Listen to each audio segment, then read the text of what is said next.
ఒక గ్లాసులో పాలు తీసుకొని అందులో 2 స్పూన్ల వెన్న కలుపుకొని తాగితే అది మన శరీరంలోని వేడిని తగ్గిస్తుంది. గ్రంథాన్ని తీసుకొని చల్లని నీరు చల్లని పాలల్లో కలిపి నుదుటికి రాసుకుంటే ఎంతో త్వరగా వేడి తగ్గిపోతుంది. తేనె పాలు కలిపి తాగితే చాలు మంచిది.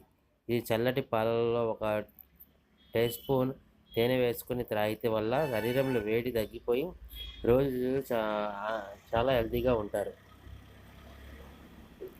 రోజు మంచినీరు ఎక్కువగా తీసుకుంటే శరీరంలో వేడి చాలా వరకు పోతుంది.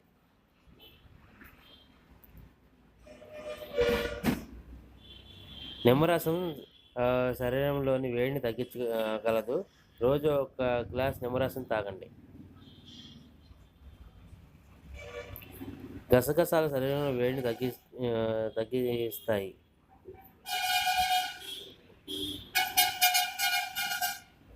రోజు ఉదయాన్నే దానిమ్మ జ్యూస్ 1 గ్లాస్ తాగండి. అది రోజు జ్యూస్లో మంచి ఆరోగ్యాన్ని ఇస్తుంది. మన ఇంట్లో ప్రతి ఆహారంలో భాగమే.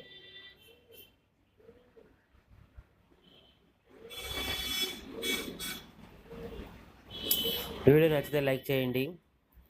ఎక్కువ వాటర్ తాగండి. ఆరోగ్యంగా ఉండండి. సబ్స్క్రైబ్ करो.